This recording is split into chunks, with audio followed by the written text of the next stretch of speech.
शराब घोटाले में पहले ईडी और अब महादेव ऐप घोटाले में सीबीआई ने भूपेश बघेल पर शिकंजा कस दिया है। बुधवार की सुबह सीबीआई ने महादेव ऐप घोटाले को लेकर पूरे देश में 60 स्थानों पर छापेमार कार्रवाई की, जिसमें से 40 स्थान छत्तीसगढ़ के हैं, जिसमें प्रमुख नाम है पूर्व सीएम भूपेश बघेल, विधायक देवेंद्र यादव, विनोद वर्मा भूपेश बघेल के राजनीतिक सलाहकार, मनीष बंछोर ओएसडी भूपेश बघेल, अनिल टुटेजा पूर्व IAS, Anand Chhabra IPS, Arif Sheikh IPS, Abhishek Pallav IPS, अभिषेक माहेश्वरी एएसपी जैसे राजनीतिक व्यक्ति और अधिकारी कर्मचारी के नाम प्रमुख हैं। इधर छापे के बाद एक बार फिर इस पूरे मामले में सियासत देखने को मिल रही है। भूपेश बघेल के निवास में एक महीने में 2 बार केंद्रीय एजेंसियों की जांच पर सवाल उठाते हुए कांग्रेस ने विरोध जताया है। आज भूपेश बघेल के घर के बाहर एक बार फिर कांग्रेस नेताओं का जमावड़ा रहा। दीपक बैज खुद भूपेश बघेल से मिलने उनके निवास पहुंचे। वहीं कार्यकर्ताओं और समर्थकों ने बघेल निवास के बाहर जांच एजेंसी के बाहर आने तक धरना दिया। 15 दिन पहले ईडी का रेड होती है, 15 दिन बाद सीबीआई का रेड। ईडी की रेड में क्या हुआ आज तक कोई पता ही नहीं। अभी तक एक समन भी नहीं, अभी तक एक नोटिस भी नहीं, और उसके जस्ट बाद सीबीआई का एंट्री हो जाता है। पहले ईडी का एपिसोड, फिर सीबीआई का एपिसोड, अब सीबीआई आके जांच कर रही है। ईडी सीबीआई के बाद अगला एंट्री किसका?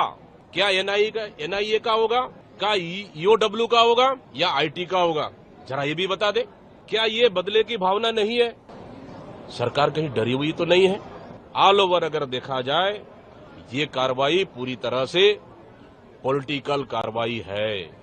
इधर सीबीआई जांच पर जहां कांग्रेस सवाल उठा रही है, वहीं इस पूरे मामले की जांच को बीजेपी जायज ठहराने में जुटी हुई है। गृह मंत्री विजय शर्मा ने सीबीआई को निष्पक्ष एजेंसी बताते हुए पिछले प्रकरण में बघेल को क्लीन चिट मिलने का प्रसंग याद दिलाया। वहीं अरुण साव इस मामले में कांग्रेस नेताओं के लिंक पर सवाल खड़े करते दिखाई दिए। नतीजों तक पहुँचने के लिए ही जाँच है भाई, और यहाँ पर कोई ये स्थिति ना बने इसलिए ही इसको केंद्रीय एजेंसी को दे दिया गया कि भाई आप जांच करें। अब केंद्रीय एजेंसी को विभिन्न विषयों की जांच के लिए दिया गया है, इस पे और थोड़ी स्पष्टता होगी। वही मैं कह रहा हूँ कि कांग्रेस में कुछ लोग ऐसे हैं जिन्होंने कुछ गड़बड़ किया होगा, वो अविश्वास की बात करते हैं, परंतु कांग्रेस ने सदन में पूरे नेता प्रतिपक्ष जी के साथ सबने मिलकर कहा कि हमको सीबीआई की कुछ विषयों पर जाँच चाहिए, और उस दिशा में उन्होंने कहा कि नहीं होने से हम मुख्यमंत्री प्रधानमंत्री जी तक भी मिलेंगे।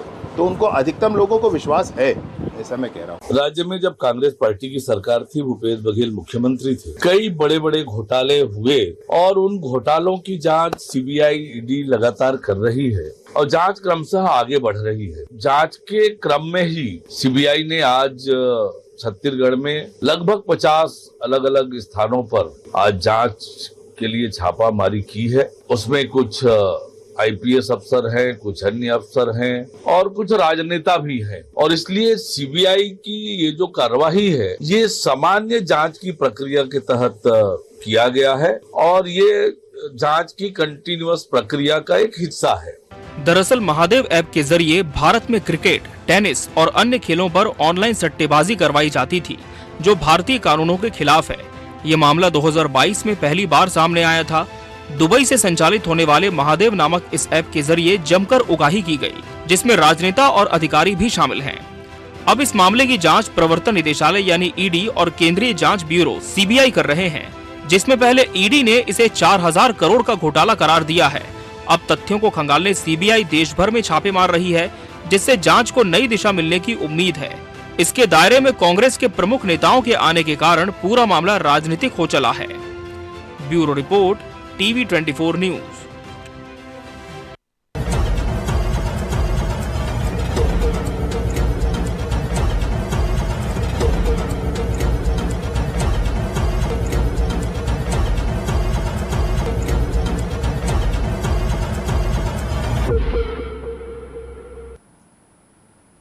नमस्कार, मैं हूं मोहन तिवारी। आज के मुद्दे में आपका स्वागत है और आज का मुद्दा हमारा आधारित है एक बड़ी कार्रवाई पर, जिसने आज राजनीतिक हलचलों को एक बार फिर से सुनामी बना दिया।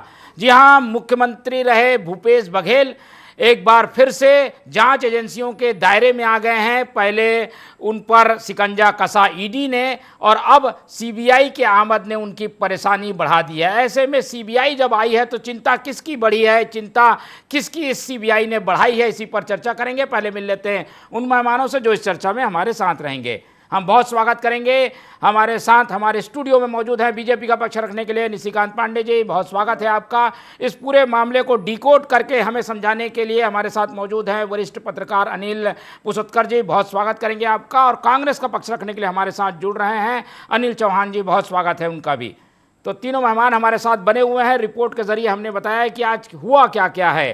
पहले सुबह सीबीआई आई, उसने बड़े नेताओं के यहाँ आमद दी, बड़े पुलिस अधिकारी भी थे। अब चीज़ें खंगल के सामने आ रही हैं कि भाई क्या क्या मिला है वो बाद में हम देखेंगे, लेकिन इस पर जो सियासत आज दिन भर देखने को मिले वो बयान हमने आपको बता दिए हैं। कांग्रेस बार बार कह रही है कि इस केंद्रीय एजेंसियों का दुरुपयोग हो रहा है। कांग्रेस से शुरुआत करते हैं और उनसे जानने की कोशिश करते हैं कि आखिर ये शिकंजा जब कसा जाता है, जब जांच की जाती है, तो उनके ही नेता क्यों दायरे में आते हैं और उनके नेताओं से ऐसी क्या नाराज़गी है केंद्रीय एजेंसियों की कि उनके घर बार बार पहुंच जाती है। चौहान जी, ये दूसरी तीसरी बार है, अलग अलग जांच चल रही है। शराब की जांच अभी बाकी है, कोयला घोटाला अभी पूरा निकला नहीं है। अभी कुछ दिन पहले फिर से हमने देखा ईडी भी जांच कर चुकी है, अब सीबीआई आ गई, महादेव ऐप का घोटाला भी खुल गया है। आखिर कांग्रेस के लोग ही इसमें क्यों, सबके नाम कांग्रेस के लोगों के नाम क्यों आते हैं?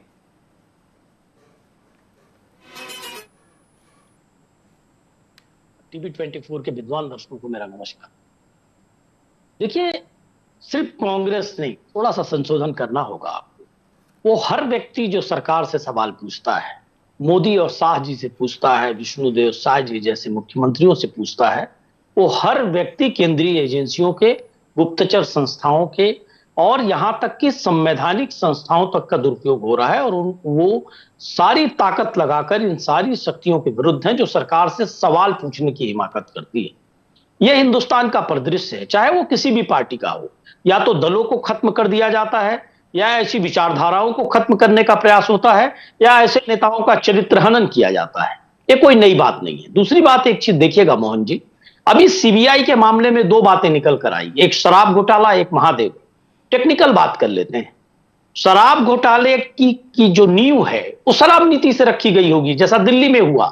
दिल्ली में ईडी ने कहा जो पॉलिसी बनाता है बेसिकली वो लूप होल छोड़ता है ताकि करप्शन, पॉलिसी रमन सिंह जी ने बनाई।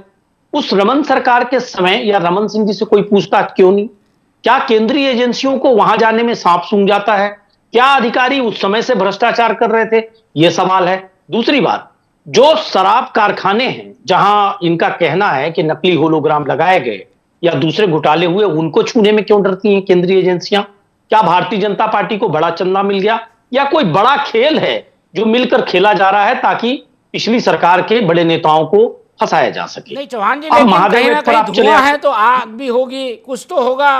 क्यों बार बार नाम आ रहा है आप लोगों के नेताओं का ही? मैं वही चीज आपको कह रहा हूं कि शराब घोटाले को लेकर रमन सिंह सरकार पर कई आरोप लगे। रमन सिंह जी का यह कह देना कि कमीशन खोरी कुछ महीनों तक बंद कर दो, हम 15 साल छत्तीसगढ़ में काबिज रहेंगे, तब वो तत्कालीन मुख्यमंत्री थे प्रदेश के। महादेव ऐप पर आ जाइए। महादेव ऐप जैसे सैकड़ों ऐप हिंदुस्तान में चल रहे हैं। 2014 तक 80 लाख युवा ऐसे ऐप की चपेट में थे, या खेलते थे या उसमें भागीदारी निभाते थे। आज वो आंकड़ा 60 करोड़ के लगभग पहुंच गया है। और फॉर्चून गेमिंग से लेकर ऐसी कई गेमिंग कंपनियां हैं जो महादेव ऐप की तरह काम कर रही हैं, उनसे सैकड़ों करोड़ का चंदा भारतीय जनता पार्टी ने लिया है। ये मैं नहीं कह रहा हूं, एसबीआई ने जो इलेक्टोरल बॉन्ड के डिटेल्स निकाले हैं उसमें स्पष्ट तौर पर आ रहा है। तो साहब, सिर्फ महादेव ऐप पर भी कार्रवाई होनी चाहिए और सारे ऐसे ऐप पर कार्रवाई होनी चाहिए जो अवैध रूप से हिंदुस्तानियों का पैसा लूट रहे हैं।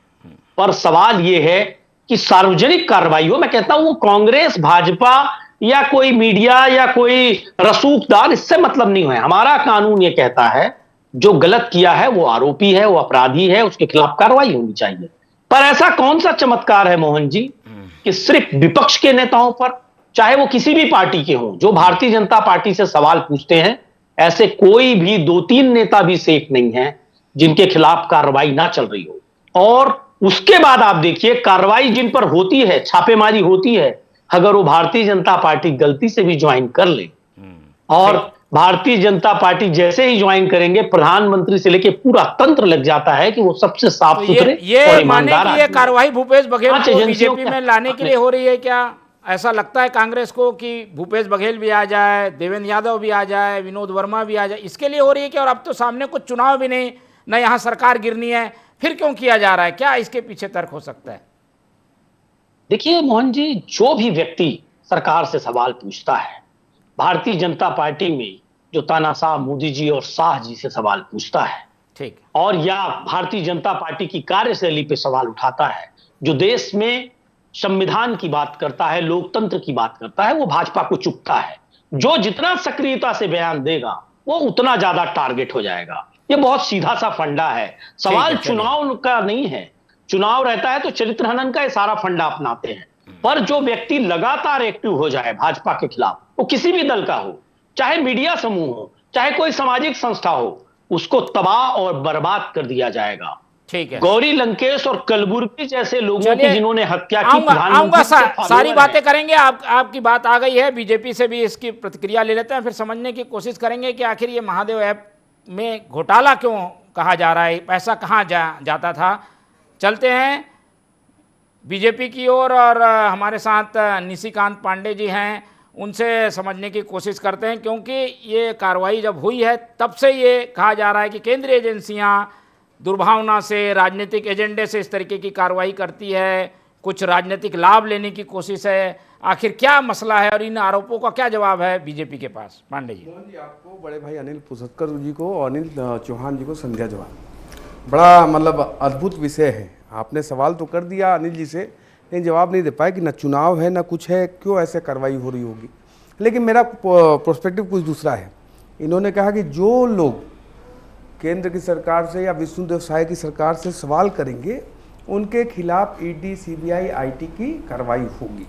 अब मुझे ये नहीं समझ में आ रहा है मोहन जी कि ये जितने आईपीएस हैं या जितने आईएएस हैं या टीआई हैं या व्यापारी हैं या कर्मचारी हैं, अधिकारी हैं, इन्होंने सरकार से क्या सवाल पूछा होगा, मैं तो आज तक नहीं सुना। अगर आपके संज्ञान में होगा तो जरूर बताना। दूसरा सवाल तो चरणदास महंत जी भी लगातार पूछ रहे हैं, टीएस सिंहदेव जी भी पूछ रहे हैं, दीपक बेद जी भी पूछ रहे हैं, रविंद्र चौबे, शिव डहरिया सब पूछ रहे हैं। इनके घर तो आज तक ईडी, आईटी, सीबीआई नहीं गई। तो कॉन्ट्राडिक्शन ये है कि जो आप बताने का प्रयास कर रहे हो वो दिख नहीं रहा है। दूसरा विषय, महादेव ऐप पे लगातार हमने, जब हम विपक्ष में थे, हम आवाज़ बुलंद किए। एक एसआई चंदाकर को इन्होंने गिरफ्तार किया, उसने सारे इनपुट उस समय भी दिए थे, लेकिन कार्रवाई नहीं हो रही थी। सीबीआई को इन्होंने बैन करके रखा था प्रदेश में। हमारी सरकार आई, हमने घोषणा किया था कि एक एक भ्रष्टाचारियों के साथ वही व्यवहार होना चाहिए, जिन्होंने प्रदेश के संसाधनों को लुटा है उनके साथ व्यवहार वही होना चाहिए। अब जीरो टॉलरेंस की नीति पर कार्रवाई हो रही है। पहले बात होती थी कि चुनाव है, अगर कहीं किसी प्रदेश में चुनाव हो तो बोलते थे चुनाव है इसलिए छत्तीसगढ़ में छापा पड़ रहा है। आज एक अद्भुत चीज देखने को मिला, कांग्रेस के भूपेश बघेल जो पंजाब के प्रभारी हैं, उनको आज महत्वपूर्ण ड्राफ्ट बनाना था, इसलिए सीबीआई ने उनको रोक दिया। मतलब लॉजिकल तो कांग्रेसी कभी हो ही सकते, क्योंकि लॉजिकल होना और कांग्रेसी होना कॉन्ट्राडिक्शन है। नहीं, आज उनकी फ्लाइट थी 1:30 बजे की, दिल्ली उनको जाना था, ड्राफ्टिंग कमेटी में उनका नाम है, कल बैठक है, हो सकता है उसमें रुकावट आ गई, इसकी वजह से कांग्रेस ने ऐसी बात कही हो। मोहन जी, मैं तो बड़ा आश्चर्यचकित हूँ, ऐसा लॉजिक तो मतलब कोई बच्चा भी ना दे। लेकिन जो मैं इसे उठा रहा हूँ कि क्या चरणदास महंत और टीएस सिंहदेव जैसे लोग कांग्रेस के नहीं है और भारतीय जनता पार्टी या मोदी जी से सवाल नहीं पूछते। दूसरा, ये जितने अधिकारी कर्मचारी जो जेल में हैं और जिन पे कार्रवाई चल रही है 40 लोगों पे, लगभग 40 से 50 लोगों पे कार्रवाई चल रही है, ये क्या भाजपा से सवाल पूछते हैं? विषय ये नहीं है। 5 साल के विनाश के कालखंड को अगर आप देखेंगे मोहन जी, तो हर क्षेत्र में, चाहे कोल हो, शराब हो, महादेव ऐप हो, रेत हो, हर क्षेत्र में डीएमएफ को। दूसरा महत्वपूर्ण से, ये जो ईडी का एंट्री होता है, कब होता है आपको जानकारी हो मोहन जी? जयसिंह अग्रवाल ने चिट्ठी लिखी थी, कोई कार्रवाई प्रदेश की सरकार ने की, उसके बाद केंद्र की एजेंसियां यहां आई है। डीएमएफ के लिए जांच कब होना शुरू हुआ? जब इनके प्रदेश अध्यक्ष पूर्व पीसीसी मोहन मरकाम ने विधानसभा के पटल पे यह प्रश्न उठाया कि डीएमएफ में बंदरबाट हो रही है, कोई कार्रवाई नहीं हुई, जबकि उस समय स्पीकर साहब ने कहा था कि हम इस पर जांच कराएंगे, कोई जांच नहीं हुई। तो जब आप ही के नेता जांच की मांग करते हैं, आप ही के नेता उस समय मतलब किंगपिन थे, सीएम सचिवालय में जब 25 रुपए टन का मामला चल रहा था और लोग जेल में हैं, तो क्या अनिल सिंह चौहान जी ये भी बताने का कष्ट करेंगे क्या कि 10 सेकंड और कि न्यायपालिका भी बायस है? दूसरा, आज जब वहां कार्रवाई चल रही थी भूपेश जी के यहाँ, तो एक बंधु ने वहां स्टेटमेंट दिया कांग्रेसी ने कि हम इसलिए यहां बैठे हैं कि कहीं सीबीआई कोई चीज प्लांट मत कर दे मुख्यमंत्री के घर। मतलब ताज्जुब देखिए, इनका ज्ञान तो देखिए कि मतलब सीबीआई जाके घर के अंदर कुछ प्लांट कर देगी, उसके बाद निकालेगी। धन्य हो, कांग्रेसी होना इतना आसान नहीं है मोहन जी, लेकिन प्रदेश की होता है कई जगह, और ये एक स्वाभाविक डर भी है। आएंगे इन सब बातों पर भी अनिल जी से, लेकिन समझने की कोशिश करते हैं कि आखिर ये घोटाला है क्या। जब ये गेमिंग ऐप चल रहा है, फिर उसमें अधिकारी भी की भूमिका दिख रही है, कुछ नेताओं की भूमिका दिख रही है कथित रूप से, ये आखिर हो क्या रहा है और छत्तीसगढ़ इसमें क्यों ज़्यादा हाईलाइट दिखता है अनिल जी? अब देखिए, घोटाला हुआ है तो फिर तो छत्तीसगढ़ हाईलाइट होगा ही, और जांच हो रही है तो फिर तो कार्रवाई होगी ही। अगर जांच नहीं होती तो फिर सवाल नहीं उठता, फिर तो बंद कर दो। दूसरी बात यह है कि कोई जांच हो रही तो उसको जांच को होने देना चाहिए। फिर ईडी हो, सीबीआई हो या केंद्र सरकार की और भी कोई एजेंसी हो, वो सज़ा नहीं देती, वो ज़्यादा से ज़्यादा कार्रवाई करती है, आरोप पत्र दायर करती है, कोर्ट में सारी प्रक्रिया चलती है। डिफेंस का जो है वकील होता है, विद्वान वकील है पूरे, और कांग्रेस के पास तो जो विद्वान वकीलों की फौज है ना। KTS तुलसी से लेके अब तो उधर चले गए वहाँ समाजवादी पार्टी में, नहीं तो केंद्रीय विधि मंत्री कपिल सिब्बल भी उनके पास थे। तो सवाल इस बात का है कि अगर कोई जांच हो रही है, फिर आप सीबीआई को कहते हैं कि बायस्ड है, सीबीआई को कहते हैं कि सीबीआई जो है टारगेट करती है, सीबीआई पर आपको भरोसा नहीं है। फिर विधानसभा में चरणदास महंत जो है भारतमाला प्रकरण में जो है कहते हैं करके कि नहीं, सीबीआई से इसकी जांच होनी चाहिए। या तो सीबीआई बायस्ड है या फिर सीबीआई अपने काम में जो है वो निष्णात है, वो एक्सपर्ट है। तो सीबीआई या तो निष्पक्ष जांच करती होगी या फिर बदमाशी करती होगी। तो दो में से एक बात तो पहले तय करना पड़ेगा। अब फिर महादेव घोटाला कोई छोटा मोटा घोटाला नहीं था। देखिए, ये घोटाला सामने आया पिछली भूपेश बघेल सरकार में। उस समय हल्ला मचा, उस समय भाजपा के लोग गला फाड़ फाड़ कर चिल्लाते थे, कांग्रेस के लोग उसको एक सिरे से बिल्कुल साफ साफ नकार देते थे। वो बड़ा चुनावी मुद्दा बना। उस समय कांग्रेस के नेता उसकी परवाह करते नहीं थे, लेकिन कोई माने या ना माने, इस बात को आज मानना पड़ेगा कि कांग्रेस के सरकार से बेदखल होने के पीछे बहुत सारे कारणों में से एक कारण महादेव ऐप भी है। तो महादेव ऐप के कारण जो सरकार गिर गई, जिस सरकार में आपको तकलीफ हुई, जो सरकार आपकी चले गई, दूसरी सरकार आ गई, तो अगर सरकार आई है तो जांच होगी। फिर सवाल इस बात का, जो एक महत्वपूर्ण सवाल अनिल चौहान कह रहे थे कि सिर्फ जो है विपक्ष के नेताओं को ही जो है टारगेट किया जाता ही है। तो 5 साल जब भूपेश बघेल की सरकार थी तो क्या रमन सिंह के खिलाफ बात नहीं हुई? क्या अभिषेक सिंह उनके पुत्र के खिलाफ बात नहीं हुई? क्या DKS अस्पताल सुपर स्पेशलिटी में 200 करोड़ के घोटाले की बात नहीं हुई? क्या स्काई वॉक के खिलाफ बात नहीं हुई? क्या एक्सप्रेसवे को खोद नहीं दिया? 3 साल एक्सप्रेसवे बंद रहा, FIR हुई। तो जितने भी PWD के अफसर थे वो तो भाजपा ही नहीं थे, सरकारी अफसर थे। किसके खिलाफ गिरफ्तारी हुई? तो आपके पास जब इतना समय था, 5 साल था, तो रमन सिंह को जेल में डाल देते। लीकर पॉलिसी में जैसे कह रहे हैं कि भाई उस सरकार के कारण था, तो वो आपकी सरकार में तो हो सकता था। सवाल इस बात का नहीं, सवाल सिर्फ एक ही बात का है कि अगर कोई जांच है तो उस पर उंगली उठाने की जगह उसका सामना करना चाहिए। फिर जब आपको CD कांड में अगर कोर्ट आपको क्लीन चिट देता है तो फिर आप न्यायपालिका जिंदाबाद करते हैं। तो अगर आपको CD कांड में अगर क्लीन चिट मिल सकती है, तो अगर आपके खिलाफ कोई सबूत नहीं होगा तो आपको इसमें भी क्लीन चिट मिल जाएगी। और फिर अभी कौन सा चुनाव होना है? और दूसरी बात, वो जमाना गया कि मामला चालू हुआ तो वो मरने के बाद तक फैसला आएगा। आजकल तो फटाफट फैसले आ रहे हैं। अब 3 साल तो चुनाव होना नहीं सर प्रदेश में, तो तब तक तो फैसला आएगा ही। फैसले का इंतजार करना चाहिए और एजेंसीज पर उंगली उठाने की जगह जो है एजेंसी का सामना करना चाहिए। सब कोर्ट है बिल्कुल, और इसीलिए कहा भी गया है कि जांच को सांच को आंच क्या। बिल्कुल, तो इसलिए कांग्रेस को तैयार भी रहना चाहिए। और दो सवाल जो बीजेपी बार बार पूछ रही है कि भाई अधिकारियों ने तो कभी बीजेपी के खिलाफ कुछ नहीं बोला, उनके भी नाम हैं, और बाकी जो नेता छूट गए हैं क्या वो बीजेपी के खिलाफ नहीं बोलते, उनके नाम क्यों नहीं है? भूपेश बघेल ही हैं क्या जो बीजेपी के खिलाफ बोलते हैं? चौहान जी। मोहन जी, बहुत सारे विषय आए। सबसे पहले मैं वहां से शुरू करता हूं कि अभी अनिल पुसतकर जी ने कहा कि आरोप लग जाने से कुछ नहीं होता। एक तो मैं आप पहले बता दूं कि विपक्ष के किसी नेता पर एफआईआर नहीं हुई। मैं कानून की सेवा में हूं और मैं जानता हूं चीट फंड कंपनियों के मामले में सारा मंत्रिमंडल रमन सिंह का आरोपी बनाया जा सकता था, क्योंकि वीडियोस हैं कि वो गए वहां। पर भूपेश बघेल जी ने कहा कि बदले की कार्रवाई नहीं करनी है। चीट फंड कंपनियों ने हो सकता है इनको भी धोखा दिया हो, हम चीट फंड कंपनियों के डायरेक्टर्स को गिरफ्तार करते हैं, रकम की वसूली करते हैं और लोगों को पैसा बांटते हैं। हमको राजनीतिक द्वेष नहीं रखना है, यह बड़ा दिल होता है। सवाल यह है कि जब हम किसी पर आरोप लगाते हैं, मेरी बात को अदरवाइज मत लीजिएगा, निशिकांत पांडे जी बहुत विद्वान हैं, खुदा ना खास्ता एक आरोप लगता है कि 376 के आरोपी हैं निशिकांत पांडे जी बलात्कार के, ये 4 महीने जेल में रहते हैं, बाद में इनको कोर्ट बरी कर देती है या जेल में भी नहीं रहते, 4 महीना अखबारों में छपता है, तो क्या निशिकांत पांडे जी पुरानी प्रतिष्ठा को प्राप्त कर सकते हैं? चौहान साहब 420 सवाल इस बात का है, 420 लगा दो, बड़ी धारा लगा दो, छोटी धारा को हटा दो। मैं सिर्फ एक उदाहरण दे रहा था, अदरवाइज मत लीजिएगा। जो आरोप है, न्यायालय भी कहती है कि जो एजेंसियां हैं, चाहे पुलिस हो चाहे सीबीआई हो, जब जो एजेंसियां हैं कई बार जो कार्रवाई करती हैं प्राथमिक न्यायालय है, जब किसी व्यक्ति को सर्वाइव करना पड़ता है एक आरोप के साथ, इसका मतलब जांच थोड़ी बंद कर दी जा सकती है? नहीं, जांच तो होगी ना। मैं उसी विषय पर कोई गिरफ्तार थोड़ी हुआ है, आपके घर में ही गया पता करने, विषय पर आ रहा हूं, उसी विषय पर आ रहा हूं। अब देखिएगा कि नवीन जिंदल, चाहे हिमंता बिस्वा शर्मा, चाहे आप दूसरे कई उदाहरण ऐसे ले लीजिए, अशोक चौहान, जिनको देश के प्रधानमंत्री ने लाखों लोगों के बीच कहा कि शारदा घोटाले का आरोपी है हिमंता बिस्वा शर्मा और ये नरेंद्र मोदी उस पर कार्रवाई कराएगा। जांच चालू हुई साहब, छापेमारी हुई, भाजपा ज्वाइन, असम के मुख्यमंत्री हैं, जांच बंद हो गई। नवीन जिंदल साहब भाजपा ज्वाइन करते हैं, 2 दिनों में जांच बंद होती है।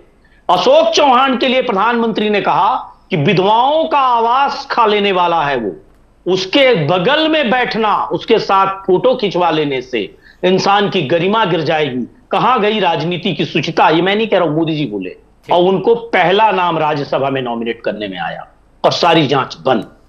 साहब सवाल इस बात का है मोहन जी, जांच होनी चाहिए, बहुत अच्छी बात है, पर विपक्ष के नेताओं पर ही क्यों? एक सवाल और उठा कि महंत जी क्यों बच गए साहब, सिंहदेव जी क्यों बच गए? ले देखिए हिंदुस्तान की राजनीति में 2 नाम इनके पास मिल गए, बहुत बधाई इनको।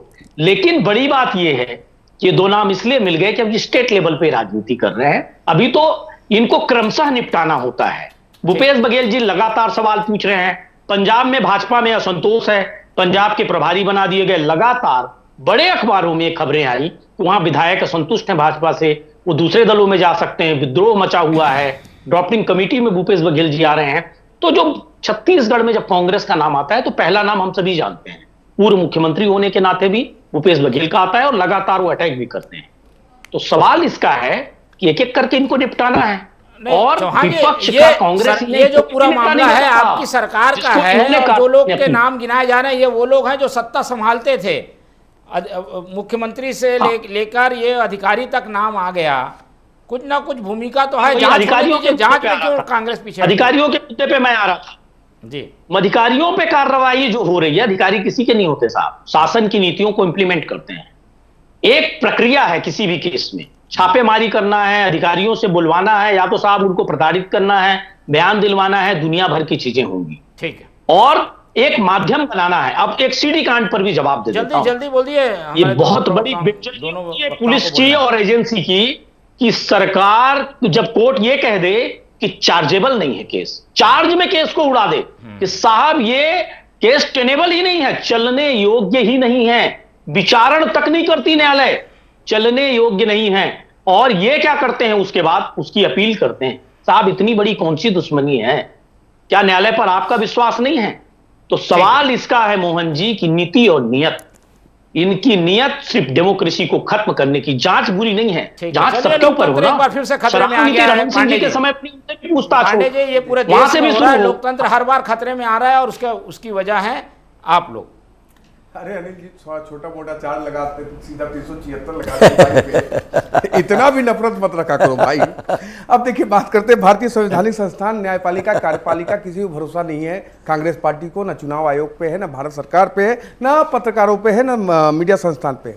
लेकिन एक सवाल उठता है मेरे जेहन में कि अगर हिंडनबर्ग एक व्हाट्सएप करता है राहुल बाबा को, तो पूरे देश को सर पे कैसे उठा लेते हैं कांग्रेस पार्टी? इसका जवाब जरूर देना चाहिए। दूसरी बात, हमने दो सवाल पूछा।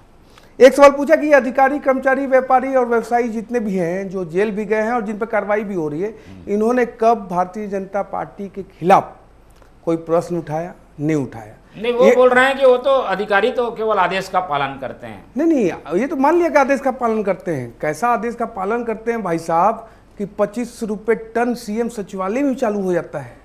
शराब का घोटाला, देखिए, मतलब मैं किंतु परंतु एक मतलब जो आपके मन में संशय हो सकता है, कवासी लकमान ने एक स्टेटमेंट दिया, उसको ना मैं कोट कर रहा हूँ कि मैं अनपढ़ हूँ, अधिकारियों ने हमसे हस्ताक्षर कराते गया। अब विषय ये आता है कि जब मतलब शराब का मंत्री जो है, आप करेंगे कमिश्निंग बंद कर दो प्लीज, मुख्यमंत्री रहते, प्लीज सर, उनको भी कोट करते थे तो अच्छा लगता। प्लीज सुनिए ना, कमीशन तो अच्छा है ना, तब रमन सिंह जी ने स्टेटमेंट दिया। सुनिए तो अनिल जी, मुख्यमंत्री रह रहा है निशिकांत जी, इतना बिल्कुल नहीं, प्लीज इसको समझिए, तत्कालीन मुख्यमंत्री का स्टेटमेंट। आप अपने खेल तो चल रखे, ठीक है, वो बात भी आ गई, लेकिन जांच अभी इसकी हो रही है ना भाई, उसकी तो जांच हुई नहीं। यही बात मैं कह रहा हूँ कि जब कवासी लकमा कहते हैं और स्वीकारते हैं कि भ्रष्टाचार हुआ है, तो कांग्रेस पार्टी क्यों इस पे सवाल उठाती है? विषय ये है कि जानते हैं सब चीज़ कि इसकी जांच की आंच में कितने लोग आएंगे। मोहन जी, मैं एक ही बात कहता हूँ, प्रदेश के संसाधन को इस तरह लूटा गया, अपनी नेत्री के पैरों के नीचे कमल का पंखुड़ी बिछाया गया, प्रदेश की जनता को एक अदना सा सड़क नहीं दिया गया, युवा निर्वस्त्र हुआ। उसके बावजूद इस विनाश के कालखंड के चर्चा कांग्रेस पार्टी इस तरीके से कर रही है कि हम तो निर्दोष हैं जी।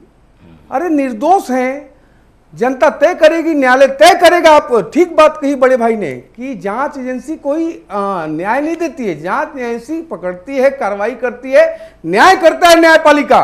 जिस प्रकार आप अभी इस पे पीठ थपथपा रहे न्यायपालिका का फर्जी अश्लील सीडी वाले में, उसमें तो आपने सीडी बांटी थी ना, एक व्यक्ति का चरित्र हनन कर दिया आपने, वहां भी और यहां भी बैठ के मेरे पे 376 लगा दिया। ये तो तरीका है कांग्रेस पार्टी का। आप एक व्यक्ति के राजनीतिक चरित्र का हत्या करते हैं, उसके बाद बोलते हैं न्यायपालिका सही है। विषय बस इतना ही है। उदाहरण निशिकांत जी, सोचिए जिसको सर्वाइव करना पड़ता है वो क्या सोचता होगा। नहीं, एक सवाल रह गया, वाला अनिल पुसतकर जी ने बोला था, अगर आप समय दें तो मैं जरूर जवाब देना चाहूंगा। इन्होंने कहा कि सीबीआई का इस्तेमाल करना है और सीबीआई को भी करना है। मुझे कंप्लीट करनी है। इसी पर एक विषय पर 10 सेकंड का समय आपसे चाहूंगा, मैं ये कह रहा हूं, अगर आप समय अगर दें। मान लीजिए कोई घोटाला नहीं हुआ है, आप पाक साफ हैं, आपको चिंता करने का विषय नहीं, लेकिन 351 करोड़ रुपया निकलता है एक राज्यसभा सांसद के यहाँ। ईडी ने प्लांट किया था क्या? चलिए, अब इतने बेनामी संपत्ति मिले, पॉलिटिकल किसने प्लांट किया? ठीक है, दलीलें अपनी अपनी जगह है, लेकिन होने वाला क्या है? क्या चिंता कांग्रेस की बढ़ रही है और ये जांच किधर जाएगी? अनिल जी से समझ लेते हैं। अनिल जी, क्या लग रहा है, आगे क्या दिख रहा है, भविष्य क्या दिखता है इस पूरी जांच का? देखिए, ईडी का जो स्टाइल ऑफ फंक्शनिंग है, जो उसका जो स्टैंडर्ड ऑपरेटिंग प्रोसेस है, वो अलग होता है, वो मनी ट्रेल पे चलती है। तो ईडी का इससे और सीबीआई की जांच दोनों अलग अलग है और दोनों अलग अलग तरीके से कर रही है। सीबीआई के पास कुछ इनपुट होंगे, जब ही सीबीआई आई। पहले 5 साल सीबीआई को तो हमारी राज्य सरकार ने माना ही नहीं था कि हम यहाँ पे काम करने का अनुमति देंगे, तो राज्य की अनुमति के बिना सीबीआई यहाँ आ नहीं सकती थी, तो नहीं आई। अब इस सरकार बदली है तो सीबीआई ने यहाँ पे अपना काम शुरू किया है। जो इनपुट मिले हैं उसके आधार पर जो क्रिमिनल एक्टिविटीज़ जो हुई उसमें, उस पर वो अपना स्टेप बाय स्टेप जो आगे बढ़ते जा रही बयान हो रहे हैं। देखिए, इस सारे प्रकरण में चाहे आप कोल घोटाला ले लीजिए, चाहे आप लिकर स्कैम ले लीजिए, चाहे आप इस महादेव ऐप को ले लीजिए, ये छत्तीसगढ़ के लिए बहुत दुर्भाग्य का विषय रहा है। जिस दिन राज्य अलग हुआ है उस दिन सबने कहा था कि हमको टिंटेड और बहुत कमज़ोर जो है जो प्रशासनिक वर्ग मध्य प्रदेश से बंटवारे में मिला है। 1, 2, 3, 4 वाला जो हिस्सा था, चौथे नंबर का हमारे पास, 3 अच्छे उनके पास, तब से आपके पास जो है आईएएस और आईपीएस की जो खेप है वो तो बदल गई।